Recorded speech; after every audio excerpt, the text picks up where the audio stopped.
Hey, I'm Dirty Dan and welcome back to Greasy Boy Customs. Today is our last installment of our three-part brake series for hot rods, rat rods, and custom cars.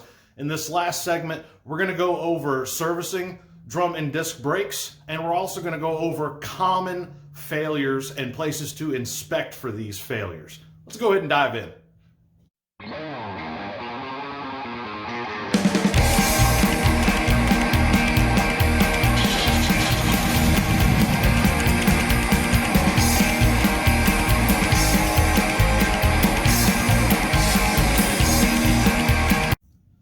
We're going to start with a disc brake setup. This is a disc brake conversion I did on 47 Ford a while back. This is a GM style caliper. We're going to show you the common points of failures, how to diagnose them, and also we're going to show you ways to service these correctly and how to inspect them. All right, the components. You have your disc brake caliper bleeder screw, brake hose, caliper pins, brake pads, and your disc. Disc brakes are great because they don't require much servicing, but they still require servicing. One place they need to be serviced is the pins right here. You should apply a little bit of grease to these pins, but not regular wheel bearing grease. Use something like this. It's a synthetic brake caliper grease. As you can see here on the side, it's good from -30 to 600 degrees Fahrenheit, and it contains moly, graphite, and whatever the hell PTFE is. I don't even know what that is. Sounds fancy though. You should use it. Stuff's pretty gross. Kind of works like anti-seize. It goes everywhere. But this will hold up a lot better than regular wheel bearing grease. All right, we have the caliper off. These little bushings here will pop out on you. Be careful. They do move back and forth. You can see the outer pad has a lip on it that corresponds with the lip on the caliper. Make sure that's seated in there. Real nice. Some people like to put grease on the back of the pads. That's fine, but don't go crazy with it. If you look at the inner brake pad, it has a clip that holds it into the caliper, and you also have what they call a squeal tab. As you can see by the level of it, as the brake pad wears down, that will contact your rotor and make a god-awful noise to let you know that you need to change your brakes. That goes in there like that, and then as the pins go in, the pad will lay on there and keep it in place. While you're servicing your brakes, you want to take a look at your rotors too. Make sure that there's nothing stuck in them. Make sure that they're not severely warped. You can get a dial indicator, clamp it onto a flat surface, and put it on here and watch the run out on the rotor. Or you can just look down, pick a point, and eyeball it. That's a good way to check it. You want to make sure you don't have any heat cracks, deep grooves, any hot spots, which will be a discoloring like a blue on here. I'll put a picture up of that so you can see it. And you also want to take a quick look at your wheel bearings. Knock the cap off, make sure everything's tight, make sure you don't have a bunch of play in your rotor, and it's not sloppy and making noise when you spin it. Let's talk about a couple different scenarios with disc brake failures. One of those things is a pulsing brake pedal when you hit the brake pedal, or your steering wheel is wiggling or vibrating when you apply the brakes. That's usually a good indication that your rotor is actually warped. Like we stated earlier, you can look down the side here and you can kind of eyeball it and see if it's moving side to side. Put a dial indicator on it and spin it, or you can remove it and just take it to your local auto shop, or I believe O'Reilly Auto Parts also machines rotors. Rotors require a directional cut with a brake lathe. Make sure that the person who's doing it knows what they do, and they'll tell you whether or not it's warped. A lot of times they'll have information on the side here that tells you how much you can turn them, or they can look it up in a book so you know the thickness. If you turn them too thin, they'll warp easier. The next failure point we're going to talk about is stuck pins. So when these pins stick, this can cause the caliper to drag, which will make your brakes hot, or when you hit your brake, it may pull side to side.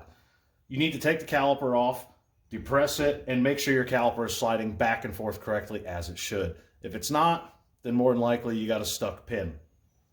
The next failure we're going to talk about is darting side to side. Like we mentioned earlier, you may have an issue with a stuck pin or a warped rotor, but you may also have a brake hose or a caliper failing. When you have the caliper off and you depress the piston, if the piston does not move, crack your bleeder open right here. And if the piston moves in then, you can pretty much assume that the caliper is operating correctly and you either have a blockage in your line or somewhere further up the system. Brake hoses, when they start to deteriorate, can also swell, which may give you a soft or a spongy brake pedal. Look at your hoses and check your brake fluid.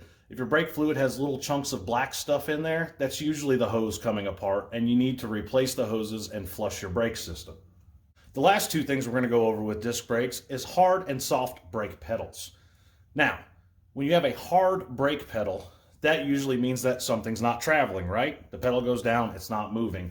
You could have a blockage in the line, you could have a stuck caliper or stuck pins, you could also have a failure in your master cylinder, or for those of you running power brakes with a power booster, you may have a failure with your power booster. If your check valve fails on the power booster and it's not getting correct vacuum, then it's not going to operate correctly, and it's actually even harder than regular manual brakes at that point.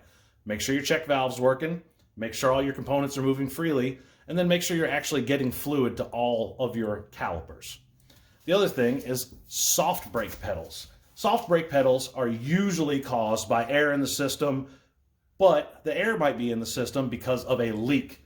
You need to inspect all your joints where all your lines connect and inspect right here around the seal on the piston and make sure that brake fluid is not leaking. You also need to go to your master cylinder and make sure that it's not leaking there as well. Now, drum brakes. Let's go over the major components again really quick. First of all, brake drum. Pretty obvious. Brake shoes. The shorter pad goes towards the front. You have your retaining springs, your hold down springs, wheel cylinder, star adjuster down here. And on rear brakes, you'll have this bar that goes across here. This is an equalizer bar, and it works with the parking brake action. We have removed the parking brake off the back of this truck, so that action's not in place. But the bar is still there. All right, let's go over what is serviced on these. Obviously, the shoes need to be changed. These are bonded shoes, like we discussed in the previous video, so you need to take the drum off and actually inspect the thickness of the material here. On riveted ones, you'll have holes here, and you'll see the rivets before it bottoms out. You need to inspect your drum. Look at your drum. Look on the inside edge here. Make sure the wear is nice and even. Again, make sure no hot spots, and make sure you don't have a huge lip right here. If you have a large lip there, when you go to slide the drum on, you're going to have trouble, and then you're going to have to de-adjust the brakes, slide it all the way on, then adjust your brakes out, and then it'll be a nightmare getting your drum off. Just go get them machined if there's any issues. Your star adjuster, you want to make sure that this lock tab here is actually catching the teeth on this wheel so it is staying adjusted and in place. You want to make sure all of your springs are secured. You want to make sure that your shoes are wearing nice and even and don't have any oil on them. You want to make sure that your wheel cylinder is bolted in all the way and that these plungers are seated correctly right here on the shoe. You also want to take a look in here. Now, your axle seal is right in here on the other side of this flange, and you want to make sure that there's no oil dripping out. This one actually does have some oil dripping out, which can get onto your brake shoes and cause braking problems. Now, let's go over some of the failure points with this. Let's talk failures. Much like disc brakes, these failures are going to lead you in the same directions, the same components to check. Aside from this doesn't have a caliper and a disc on it, it has a drum, shoes, and a wheel cylinder. Same thing, you got a vibration, check your drum. Take it to a shop, have them turn it. If it can't be turned or it's too far damaged, just go ahead and replace it. Inspect your shoes. Make sure that they're wearing nice and evenly, and make sure that your adjustment is even. Now, with adjustment, there is a proper way to do it, but overall, a good way to check is put your drum on, make sure it is bolted on or your wheel is bolted on, and spin it, and turn your adjuster until your shoes just start to make a little bit of noise against the edge of the drum. At that point, stop, pump your brakes up a couple times, check your adjustment again. If the brakes are pulling side to side, you may want to look into making sure that your adjustment is even side to side. If you have a soft brake pedal or a falling brake pedal, something to that effect, you want to check for leaks. Now, there's a couple different components here when you're checking for leaks. One of those things is the wheel cylinder. A common thing that people forget to check is actually here. We're going to zoom in on this wheel cylinder a little bit. Now, on this wheel cylinder, you will notice these rubber boots here. That's where your plungers go in. If you would peel this rubber boot back, you want to look inside here and make sure there's no brake fluid. If there's brake fluid in there, then your wheel cylinder is failing. Make sure when you're done, you put the cap back on all the way. This keeps dust, dirt, and debris from getting in here. You also want to make sure that your bleeder is secured and not leaking, and that your line is secured and not leaking. And just like disc brakes, if you have a really hard pedal, you need to check and make sure your wheel cylinders are actually moving when you hit the brakes. If you have the drum off, don't do a full stroke on your brake pedal because it'll just blow everything out of here. but you can put a little bit of light pressure on it just to make sure they're moving, or spin the wheel and have somebody else hit the brakes and make sure it stops the wheel.